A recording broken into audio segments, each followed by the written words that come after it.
Welcome learners. నా పేరు doctor T Gangaram.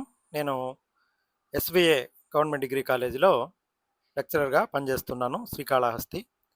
ఈ వీడియో లెక్చర్లో మనము ఈ కార్లేషన్ అనాలిసిస్ మనకు ఒక యూనిట్గానే ఉంది, ఈ ఉండే 5 యూనిట్లలో ఏఎస్ఓలో. కాబట్టి డెఫినేషను, దాని యొక్క టైప్స్ అవి చూద్దాము. ఇందులో ఎక్కువ క్వశ్చన్స్, ఇంచుమించుగా ఒక 8-9 క్వశ్చన్స్ కూడా వస్తున్నాయి. ఒక యూనిట్ కాబట్టి మనకు ఎక్కువ ఇంపార్టెన్స్ ఉంటుంది, సులభంగా ఉంటుంది. కాబట్టి మీరు ఒక్కసారి కాన్సన్ట్రేట్ చేశారంటే ఎక్కువ కాన్సెప్ట్స్ కూడా లేదు, ఒక 20-30 కాన్సెప్ట్స్తో మీకు ఎక్కువ మార్కులు తెచ్చుకునేదానికి అవకాశం ఉంటుంది. ఇప్పటి వరకు మనము యూనివేరియేట్ అనాలిసిస్ చూసాం. అంటే ఒక వేరియబుల్ ఇన్వాల్వ్ అయి ఉండే డేటాని ఎలా అనాలిసిస్ చేయాలా అనేది. అంటే మార్క్స్ కానీ, లేకపోతే హైట్స్ కానీ, వెయిట్స్ కానీ, లేకపోతే ఈల్డ్ కానీ, ఇలాగా ఒక వేరియబుల్, ఇప్పుడు వెయిట్ అనుకోండి, యావరేజ్ వెయిట్ ఎంత ఉంటుంది, డిస్పర్షన్ వెయిట్ ఎలా ఉండాలి, ఆ వెయిట్స్ ప్రకారం మనము నార్మల్ కర్వ్ కూడా ఇవి చూసాం కదా. అలాగా కానీ ఒక వేరియబుల్ ఇన్వాల్వ్ అయి ఉండే డేటాని మనకి ఎప్పుడు దొరకదు. మనకు రియల్ లైఫ్లో ఇప్పుడు కూడా మూడు కానీ, 2 కానీ, 3 కానీ వేరియబుల్స్ ఉంటాయన్నమాట. ఎత్తుకి బరువుకి సంబంధం ఉంటుంది, ఈల్డ్కి రెయిన్ఫాల్కి సంబంధం ఉంటుంది, అలాగే ప్రైస్కి డిమాండ్కి సంబంధం ఉంటుంది. కాబట్టి ఏదైనా వేరియబుల్స్ మనకు ఒకటి ఇంకొక దాన్ని ఇన్ఫ్లుయెన్స్ చేస్తూ ఉంటే, అంటే ఒకటి పెరగడం వల్ల ఇంకోటి పెరగడం కానీ తగ్గడం కానీ ఉంటే దాన్ని దే ఆర్ కార్రిలేటెడ్ అని చెప్పి అంటాం అనమాట. కాబట్టి మనం ఏజ్ ఆఫ్ హస్బెండ్ వైఫ్కి, వైఫ్ ఏజ్కి హస్బెండ్ ఏజ్కి రిలేషన్షిప్ ఉంటుంది కదా. వైఫ్ ఏజ్ ఎక్కువగా ఉంటే హస్బెండ్ ఏజ్ ఖచ్చితంగా ఎక్కువ ఉంటుంది మనకు, మన సొసైటీలో జనరల్గా. అలాగా ప్రైజు, డిమాండు, అలాగే rainfall, production of rice, television licence, number of cinema goers, ఇవన్నీ కూడా మనకు రిలేటెడ్ వేరియబుల్ అనమాట. కాబట్టి ఇట్లాంటి వాటిని స్టడీ చేసేదానికి the degree of relationship between variables under consideration is measured through correlation analysis. ఎంత ఏ మేరకు వాటి మధ్య సంబంధం ఉంది, ఎక్కువగా ఉందా, తక్కువగా ఉందా, అసలు లేదా అనేది మనము ఆ మెజర్ చేయడానికి ఈ కార్రిలేషన్ అనాలిసిస్ అనేది యూజ్ అవుతుంది. మనము ఆ మెజర్ చేసే ఒక మెజర్ని కార్రిలేషన్ కోఎఫిషియంట్ అంటారు.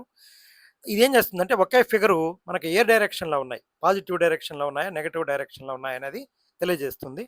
ఇది మనకు క్లోజ్నెస్ ఆఫ్ రిలేషన్షిప్ బిట్వీన్ వేరియబుల్స్ని మనకి ఇది తెలియజేస్తుంది. డెఫినేషన్స్ చూద్దాము. Correlation analysis deals with association between 2 or more variables. 2 variables మధ్య అసోసియేషన్. ఇక్కడ అసోసియేషన్ అంటే మనం కన్ఫ్యూజ్ కాకూడదు. వేరియబుల్స్ మధ్య ఉండే అసోసియేషను కార్రిలేషను, అలాగే అట్రిబ్యూట్స్, గుణాల మధ్య ఉండే అసోసియేషను అది అట్రిబ్యూట్స్ అవుతాయి, దానికి వేరే మెజర్స్ ఉన్నాయి, అది వేరే. కాబట్టి ఇక్కడ అసోసియేషన్ బిట్వీన్ వేరియబుల్స్, సాహచర్యం అనమాట. If 2 or more quantities vary in sympathy so that moments in one tend to be accompanied by corresponding moments in the other, then they are said to be correlated. ఇందాక మనం చెప్పుకున్నది ఇదే, ఒకటి ఇంకో దాన్ని ఏదో influence చేస్తూ ఉంటే అవి. When the relationship of A quantitative nature, మనం దాన్ని కొలవగలిగే నేచర్ ఉండాలి. ఆ అప్రాప్రియేట్ స్టాటిస్టికల్ టూల్ అనేది మనకు ఫార్ములా రూపంలో ఇస్తే దాన్నే క్రాక్షన్ అండ్ కౌడెన్ అనే ఆయన మనకు కార్రిలేషన్గా ఇచ్చాడు. అలాగే correlation analysis attempts to determine the degree of relationship between variables. క్లియర్గా ఉంది చూడండి ఎంత రిలేషన్షిప్ ఉందనేది. Correlation is an analysis of the covariation between 2 or more variables. ఏ రకంగా అవి వేరియేషను అవుతున్నాయి, కలిసి అవి ఏ రకంగా మార్పు చెందుతున్నాయి అనేది మనకు ఈ ఏఎం టుట్లీ ఇచ్చాడు. Thus correlation is a statistical device which helps in analysing the covariation of 2 or more variables. ఇక్కడ ఇవి different series should be broken down into 3 steps. Determining whether a relation exist, సంబంధం ఉందా లేదా, ఉంటే మనం దాన్ని కొలవగలగాలి. అసలు ఒకసారి మనము అవి రిలేషన్షిప్లో ఉంటే అవి సిగ్నిఫికెంటా కాదా, నిజమా, అది సార్థకత, దాని యొక్క సార్థకతని పరీక్షించడం అనేది మన స్టాటిస్టిక్స్లో జనరల్గా ఉంటుంది. మనం ఏదో ఒక 2 వేరియబుల్స్ రిలేటెడ్ అని చెప్పేస్తాము. రిలేటెడ్ అని చెప్పిన తర్వాత నిజంగా వాటి మధ్య రిలేషన్షిప్ ఉందా లేదా అనేది టెస్టింగ్కి కూడా మనకు test of significance of correlation coefficient. Establishing the cause and effect relationship. ఒకటి కాజు ఇంకొకటి ఎఫెక్ట్ అవుతూ ఉంటుంది, ఒక దాని వల్ల ఇంకొకటి ప్రభావితం అవుతూ ఉంటుంది. ఆ రకమైన రిలేషన్షిప్ ఎస్టాబ్లిష్ చేయడానికి కూడా మనకి కార్రిలేషన్ అంటే ఉందా లేదా తెలుసుకోవడానికి అనమాట. A significant correlation between the increase in smoking and increase in lung cancer would not prove the smoking causes lung cancer. అంటే వేరే వేరే కారణాలు ఉంటాయి. కొంతమంది జీవితాంతము స్మోక్ చేస్తూనే ఉంటారు, అంత మాత్రాన వాళ్ళకేం లంగ్ క్యాన్సర్ రాదు. కానీ జనరల్గా మనము నువ్వు స్మోక్ చేస్తే లంగ్ క్యాన్సర్ వస్తుందా, అవి రెండు రిలేటెడ్. స్మోకింగ్ హ్యాబిట్ ఉండే వాళ్ళకి లంగ్ క్యాన్సర్ వచ్చే ఛాన్స్ ఎక్కువ, అంతవరకే మనం చెప్పగలుగుతాం. ఇది అదే కారణము అని చెప్పి మనం ప్రూవ్ చేయలేము అనమాట. The proof of cause and effect relations can be developed only by means an exhaustive study of the operative elements themselves. It should be noted that the detection and analysis of correlation or correlation between two statistical variables require relationship of some sort of associate that observes in pairs, one of each pair being a value of each of the two variables. In general, the pairing relationship may be at most any nature, such as observations at the same time or place or over a period of time or different places. కొంతకాలం పాటు కొన్ని స్థలాలలో పాటు మనం వాటిని study చేయడం వలనే మనం అవి రెండు రిలేటెడా కాదా అనేది తెలుసుకోగలుగుతాం అనమాట. ఇక్కడ ముఖ్యంగా మనం తెలుసుకోవాల్సింది correlation does not imply causation. కాజేషన్ని ఇదేమి ఇంప్లై అవ్వదు. Smoking and lung cancer, smoking is a cause and lung cancer is an effect supported by medical ఎవిడెన్సే మనం చేయగలుగుతాం అనమాట. అలాగే rainfall, yield of crop, adequate rainfall causes increase in agricultural production up to a limit అంతే. ఇప్పుడు వర్షం పడుతూనే ఉందనుకోండి, కొంతవరకు అయితే తీసుకుంటుంది. 10 సెంటీమీటర్స్ 15 సెంటీమీటర్లు అయితే ఓకే. 20 సెంటీమీటర్లు 30 సెంటీమీటర్లు పడి ఎప్పుడు నీళ్ళలోనే పంట ఉంటే ఏమైపోతుంది, రెయిన్ఫాల్లో ఆడికి వచ్చిన తర్వాత డిక్రీజ్ అయిపోతుంది అనమాట. అదనమాట. కాబట్టి price and demand, increase in price generally causes decrease in demand, law of demand అనమాట. ఇది స్టడీ టైం అండ్ మార్క్స్, మనం ఎక్కువసేపు చదివితే జనరల్గా మార్కులు ఎక్కువగానే వస్తాయన్నమాట.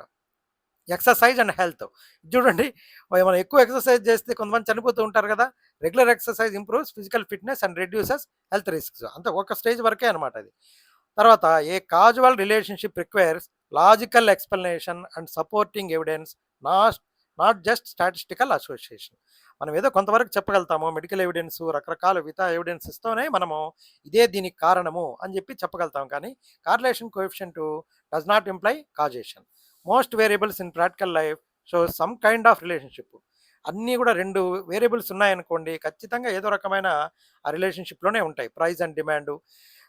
ఇది ఈ సిగ్నిఫికెన్స్ ఏమంటే మనకు కార్రిలేషన్ లేని వేరియబుల్స్ ఉండవు అనమాట. అందుకోసమని వాటిని స్టడీ చేయడానికి ఇది ఉపయోగపడుతుంది. Helps in estimating one variable when the other is known. Economic and business decision making use అవుతాయి. Basis for prediction and forecasting. ఈ కార్రిలేషన్ తర్వాత వచ్చేది రిగ్రెషను. ఈ రిగ్రెషన్లో మనము ప్రిడిక్షన్ చేయొచ్చు, ఫోర్కాస్ట్ చేయొచ్చు. ఒకటి dependent variable, several independent variables ఉంటాయి. Basing on the independent variables మనము డిపెండెంట్ వేరియబుల్స్ని చేస్తాము. This is the basis for regression అనమాట, కార్రిలేషన్ అనేది. అంతేగాని ఇక్కడ ఈ కార్రిలేషన్లో ప్రిడిక్షన్ జరగదు, జస్ట్ రిలేషన్షిప్ ఉందా లేదా తెలుస్తాయి అంతే. మనము reduces uncertainty in decision making. మన నిర్ణయం తీసుకోవడంలో కొంత అన్సర్టనిటీని రెడ్యూస్ చేయడానికి ఈ కార్రిలేషన్ అనేది యూజ్ అవుతుంది. Correlation means degree of relationship but not imply cause and effect. High correlation may exist without causation. Causation లేకుండానే ఒక హై డిగ్రీ ఆఫ్, ఇక్కడ ice cream sales or drowning cases increase together. Temperature third variable does not direct relationship. Cause temperature third variable does not. Temperature అనేది ice cream సేల్స్ని డైరెక్ట్గా ఏమీ influence చేయదు. Correlation indicates association not causation. Correlation is described or classified in several different ways. వేరే వేరే రకాలుగా మనం చెప్పుకుంటాం. ఇక్కడ స్థూలంగా పాజిటివ్ అండ్ నెగిటివ్ కార్రిలేషన్ చెప్తాము. జీరో కార్రిలేషన్ అంటే నో కార్రిలేషను. సింపుల్, పార్షియల్, మల్టిపుల్ కార్రిలేషన్ అని చెప్పుకుంటాము. ఒకసారి అలా చూద్దాం. మనకు ఉండేది ఈ పాజిటివ్ అండ్ నెగిటివ్ కార్రిలేషన్ గురించే ఎక్కువగా చర్చిస్తూ ఉంటారు. Simple, partial, multiple correlation, linear and non linear correlations అనేవి ఉన్నాయి. ఇక్కడ ఇది పాజిటివ్ కార్రిలేషన్, ఒకటి పెరిగితే ఇంకోటి పెరుగుతూ ఉండడం, ఒకటి పెరిగితే ఇంకొకటి తగ్గడం అనమాట. ఇది ఆపోజిట్ డైరెక్షన్, ఇవి రెండు సేమ్ డైరెక్షన్. ఇక్కడ ఏం కార్రిలేషన్ లేదు, చూడండి ఎలా డిస్ట్రిబ్యూట్ అయినాయో. ఇక్కడ కర్వీ లీనియర్ అంటే నాన్ లీనియర్ కార్రిలేషన్ అనమాట. ఇక్కడ కొంచెం క్లియర్గా కనబడుతుంది చూడండి.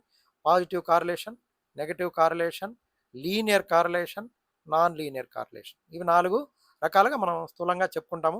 పాజిటివ్ కార్లేషన్ ఏమంటే both variables move in same direction, correlation is positive. దీనికి ఎగ్జాంపుల్ చూడండి, ఎక్స్ వేరియబుల్ పెరుగుతూ ఉంది కదా, 10, 12, 15, 18. వై కూడా పెరుగుతూ ఉంది కాబట్టి రెండు ఒకే డైరెక్షన్, గ్రీన్గా ఇచ్చాను చూడండి. అలాగే నెగటివ్ కార్లేషన్ అంటే ఆపోజిట్ డైరెక్షన్, ఒకటి పెరిగిందంటే ఇంకోటి తగ్గుతూ ఉంటుంది. అప్పుడు దే ఆర్ నెగటివ్లీ కార్రిలేటెడ్ వేరియబుల్స్ అంటారు. ఇప్పుడు చూడండి 20, 30, 40 అయింది, ఇక్కడేమో 40, 30 ఇది తగ్గుతూ వచ్చింది. కాబట్టి ఒకటి పెరిగితే ఇన్వర్స్ రిలేషన్షిప్ అయితే ఇది ఇది డైరెక్ట్ రిలేషన్షిప్, ఇది ఇన్వర్స్ రిలేషన్షిప్. కాబట్టి పాజిటివ్ అండ్ నెగిటివ్ కార్రిలేషన్స్కి మనం ఎగ్జాంపుల్స్, ఇన్కమ్ పెరిగిందనుకోండి ఎక్స్పెండిచర్ పెరుగుతుంది, హైట్ పెరిగిందనుకోండి వెయిట్ కూడా పెరుగుతుంది. ఇవి పాజిటివ్ కార్రిలేషన్కి ఎగ్జాంపుల్స్గా తీసుకోవచ్చు. ప్రైస్ పెరిగిందంటే డిమాండ్ తగ్గుతుంది, స్పీడ్ పెరిగిందంటే టైం, మనం చేరుకునే టైం తగ్గుతుంది. ఇవి ఆపోజిట్ డైరెక్షన్ అనమాట. మనం ఏదైనా స్థలానికి చేరుకోవాలనుకుంటే ఎక్కువ వేగంగా పోతే తక్కువ టైంలో వెళ్తాం అనమాట. అలాగే ఇక్కడ సింపుల్ ఎగ్జాంపుల్స్, ఇది పెరిగింది, ఇది పెరిగింది, ఇది పెరిగింది, తగ్గింది. ఎగ్జాంపుల్స్ ఈ రకంగా చూడొచ్చు. మనం ఇక్కడ సింపుల్, పార్షియల్, మల్టిపుల్ కార్రిలేషన్. ఇప్పుడు సింపుల్ కార్రిలేషన్ అంటే బిట్వీన్ టూ వేరియబుల్స్, పార్షియల్ అంటే relationship between two variables when controlling others. ఒకదాన్ని మనం ఒకటి రెండింటిని స్టడీ చేస్తాను, ఇంకోటి కంట్రోల్ చేస్తాం అనమాట. అక్కడ x1.2.3, x2.3.1 ఇలాగా ఉంటాయన్నమాట multiple correlation. One variable related to two or more variables అయినప్పుడు మల్టిపుల్ కార్రిలేషన్. చేంజ్ ఈజ్ కాన్స్టెంట్గా ఉంటే దాని స్ట్రైట్ లైన్ రిలేషన్షిప్ అయితే ఇందాక చూసాం కదా లీనియర్. నాన్ లీనియర్ అయితే చేంజ్ ఈజ్ నాట్ కాన్స్టెంట్, కరువుగా ఉంటుంది. లీనియర్ అయితే ఇన్కమ్ వర్సెస్ ఎక్స్పెండిచర్. మనం ఇన్కమ్ పెరిగింది అనుకోండి ఎక్స్పెండిచర్ పెరుగుతూ ఉంటుంది. రెయిన్ఫాల్ నేను ఇందాక చెప్పాను కదా, రెయిన్ఫాల్ పెరిగిందంటే ఈల్డ్ ఆఫ్ క్రాప్ ఒక స్టేజ్ వరకు పెరుగుతుంది, తర్వాత తగ్గిపోతుంది. దాన్ని కర్వీ లీనియర్, నాన్ లీనియర్ అంటారు. ఇక్కడ ఏఎస్ 2025లో మనకు 73 క్వశ్చన్, మ్యాచ్ ది ఫాలోయింగ్ వచ్చింది. Correlation between income and expenditure of a family, correlation between age and weight among newly born babies, correlation between age and height among very old persons. ఇది జాగ్రత్తగా చూడాలి. Match the following అని 3 రకాలైన correlations ఇచ్చారు, positive, negative, high positive correlation. Options ఇచ్చారు, మనం matching చేయాలి. ఇక్కడ చూసామంటే income and expenditure, high income ఉన్నప్పుడు హయ్యర్ స్పెండింగ్ ఉంటుంది కాబట్టి పాజిటివ్ కార్లేషన్. ఒక స్టేజ్ వరకే, ఇంతవరకే చూడాలి. ఇక్కడ న్యూ బోర్న్ ఏజ్, మనము పుట్టినప్పుడు పిల్లలు 2.5 కేజీ 3 కేజీల్లో ఉంటారు, వేగంగా పెరుగుతారు అనమాట. అది కాబట్టి ఇది హై పాజిటివ్ కార్లేషను. ఓల్డ్ ఏజ్ అయిపోయిన తర్వాత మనకు ఒక ఏజ్, ఒక 60 ఏళ్ళు, 70, 65 ఏళ్ళు వచ్చిన తర్వాత వెయిట్ అనేది చిన్నగా తగ్గుతూ వచ్చేస్తుంది. కాబట్టి ఓల్డ్ ఏజ్ ప్లస్ వెయిట్ అనేది తగ్గిపోతూ వస్తుంది. కాబట్టి అవి రెండు నెగిటివ్లీ ఆపోజిట్ డైరెక్షన్లో ఉంటాయి కాబట్టి నెగిటివ్ కార్లేషను. ఇవి మనము ఆప్షన్ 1 అనేది కరెక్ట్గా మ్యాచింగ్ చేయొచ్చు. ఆప్షన్ 2 అనేది income expenditure cannot be negative, income expenditure not high positive, old age and weight cannot be positive. ఇవి ఉన్నాయి మిగతా ఆప్షన్స్లో. కాబట్టి ఈ real life logic to identify correlation type అనేది కీ కాన్సెప్ట్. నెక్స్ట్ క్వశ్చన్ 83వ question, correlation between age and weight of old persons. చూడండి repetition అయింది, మీకు ఇక్కడ బోనస్ అనమాట. అక్కడ వచ్చిందా, ఇక్కడ వచ్చింది. మనం ఆల్రెడీ దీన్ని డిసైడ్ చేసాం నెగటివ్ అని చెప్పి, కాబట్టి నెగటివ్ కార్లేషన్. ఒకవేళ 70 ఏళ్ళు దాటిన వాళ్ళకంతా కూడా జనరల్గా వెయిట్ తగ్గిపోతూ వస్తుంటారు. చూడండి, leads to decrease in weight, increase in age leads to general అనమాట. ఇది variables move in opposite directions, hence correlation is negative. మిగతావన్నీ కూడా negative. There is a relationship ఉంది, పర్ఫెక్ట్ కార్లేషన్. కాబట్టి old age relationships are often negatively correlated. ఒక 2 questions వచ్చాయి, మీకు ఇది సులభంగా ఉంటుంది. కార్రిలేషన్ అనేది establishing relationship between two variables, పాజిటివా నెగటివా, అంతవరకే మనం చూసాము. Okay, thank you.